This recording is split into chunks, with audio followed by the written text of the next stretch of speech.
Hey, gun people. Gonna, damn wind's picking up. I knew if I came out here and started videotaping, that wind would start blowing. Gonna talk about, law enforcement as far as peace officer powers, and then I'm gonna do a second one on citizen's arrest. But I got a couple questions, and I know there's some confusion. Hell, there's confusion within law enforcement on who has authority. Freaking wind's crazy. It was calm as crap like 2 seconds ago. Who has authority in the state? Who can have?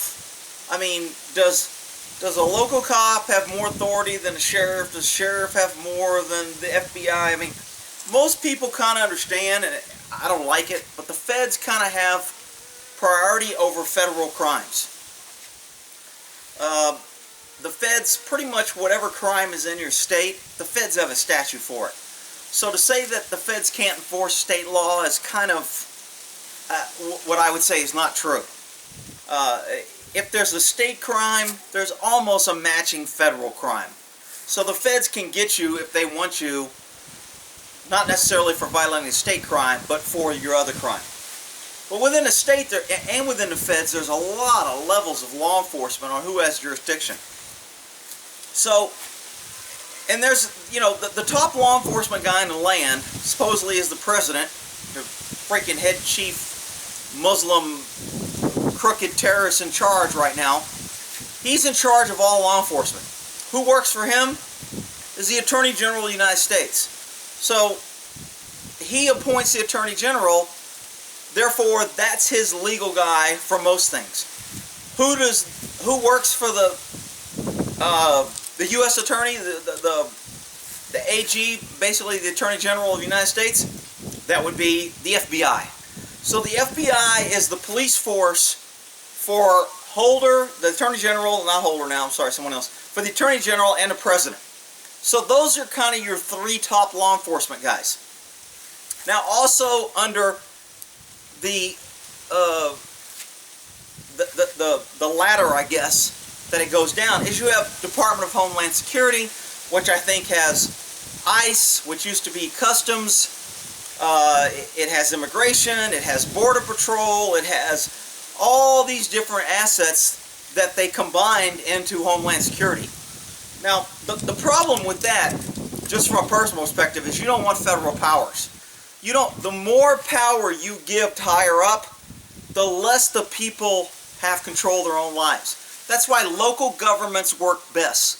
Local schools, local sheriffs, local cops, everything that keeps local works best because the people that has to be affected by those rules and enforcement and all that live together, work together, and they have the same goals for their community. The bigger it gets, the less people care. Federal government could care less what happens in Texas or California or, you know, wherever. They don't care.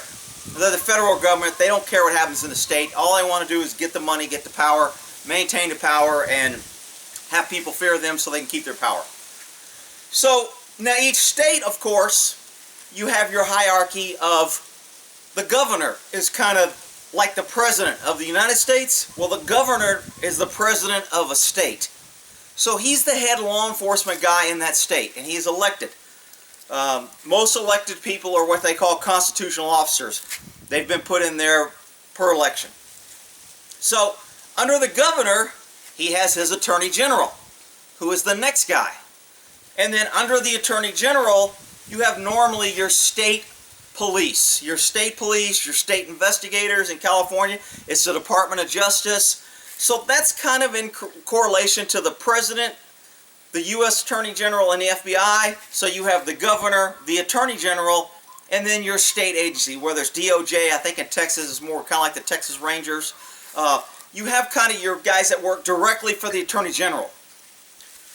Then you go down from the states to counties within the state.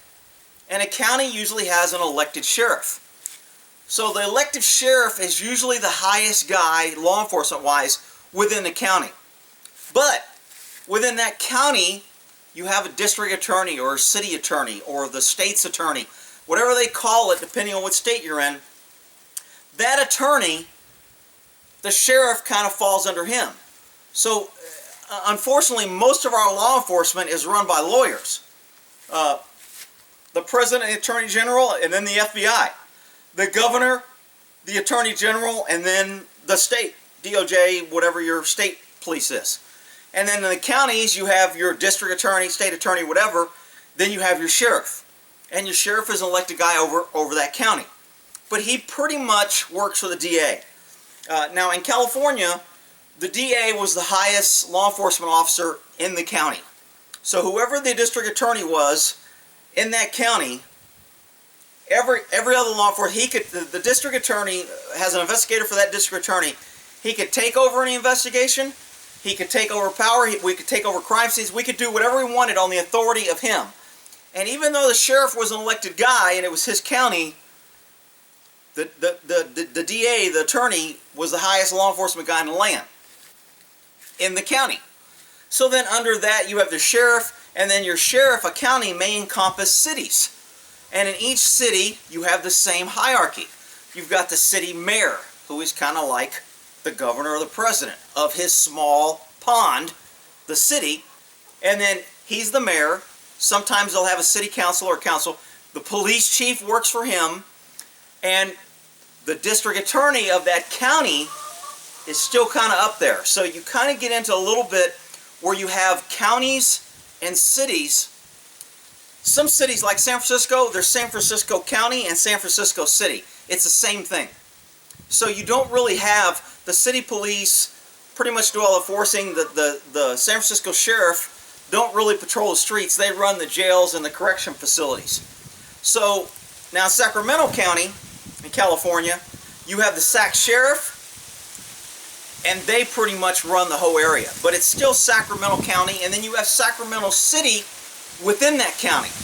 Well, the sheriffs have jurisdiction in the city, but the city police has primary jurisdiction because they have a mayor or city council that works for their police chief, and etc. But the DA for Sacramento County still had all law enforcement underneath them. So it's kind of, it kind of flip-flops, and what it boils down to normally is it goes to the prosecuting attorney that has jurisdiction over the area on who has the most authority. So can a city cop take over an investigation from a sheriff? No, they can't go in there. If a crime has occurred within the city can claim jurisdiction over that crime. Now normally when there becomes jurisdictional things, the powers that be get together and they don't really want to have a big dispute over it. So it's usually worked out as, hey, you take it, we'll take the next one. I mean, in Sacramento County, there's a river that runs between the county I work, Yolo County, and Sacramento County. And when there was a body in the river, since that was the line, whoever the body hit on that river, it was their case. And there's many instances where Sacramento or West Sac would find a body on their side and would push it and make it float to the other side. Because then Sacramento has a lot more resources and money to work a lot of crime, so if they get the body, it's their crime, they put in an investigator, they have to do it. But if the body gets to the other side of the river, then this agency has to do it. Even if the guy was killed and dumped in Sacramento, thrown in the river, and then he floated over to West Sacramento, which is a different city, different county, they would have primary jurisdiction over crime. So when you get into jurisdictions, most, the old theory, somebody says, I didn't think you could go across county lines or whatever. I thought once you hit your jurisdiction, you were done. Most states have evolved to where any peace officer within that state is a peace officer within the entire state. So if I'm in Dallas, and I'm a cop in Dallas, I am a peace officer in the state of Texas. Therefore, I can investigate and pursue or go to any place in the state of Texas, and I still maintain my peace officer status. California, same way. Once you're a California peace officer in any county, you have jurisdiction as a peace officer within the state. Now, does that mean I can go to other states and jurisdictions and take over and investigate? No. It just means that you can't be stopped in a pursuit of an investigation wherever it leads you by saying, oh, jurisdiction. Because you get your big cities that are overburdened, and you got an outside agency coming in, and I'm about to do a crazy cop story in San Francisco where this happened. they don't want to mess with outside. They go, we got enough shit to do on the inside. We don't need you outsiders coming in. You know, I told you that story on when we went down to LA to shoot in Newton District. We tried to get help from local cops, and they were like, you guys are on your own. If you need us to get in a shoot, and call us. Otherwise, we're not helping you. So jurisdiction is one of those things that smaller agencies like to claim it and say it's ours, but when it comes down to it, the DA can take it, the city attorney, state, whoever it is. The attorney general can take any case from the state. They usually have to show some sort of conflict or something, but they can take any case like, let's say you have a thing committed in a county. Well, let's just say Sacramento City has a case, and Sacramento sheriff wants to work it. Well, technically he has jurisdiction all over the county, and Sacramento's in his county. So there could be a power play there. But the DA of Sacramento County is the deciding authority, and he can say, all right, you're going to work it or you're going to work it, or I'm going to seize jurisdiction, I'll have my investigators work it. And then, if he takes it, the Attorney General of California can say, you know what, if you don't do what I want, I'm going to take it from you. And then the Attorney General can take it. And then if the U.S. Attorney doesn't like that, he can take it. But it gets a little bit technical when federal tries to take from state because they have to connect the federal charge. But that's basically the hierarchy of law enforcement. Is it clear-cut? No. And, you know, there's so many different law enforcement agencies along the way, up and down the chain. I mean, you've got correctional officers, they're considered peace officers. You've got court officers, sometimes they're considered peace officers. You've got people that work in the jail, sometimes they're considered peace officers. Lifeguards are considered peace officers. They have arrest authority.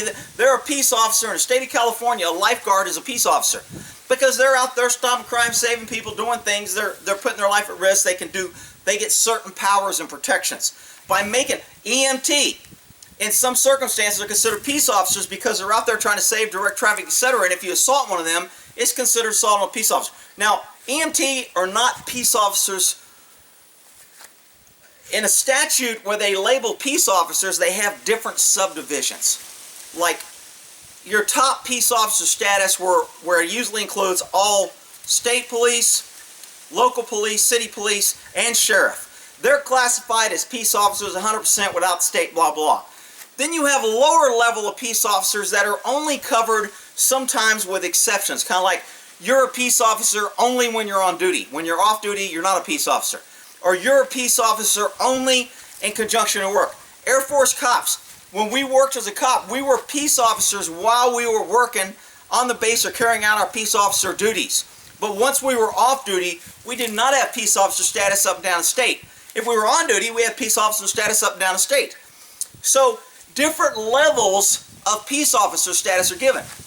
What I was talking about, lifeguards, they get peace officer status, but they don't carry guns. They aren't allowed to carry a gun. They don't have state power.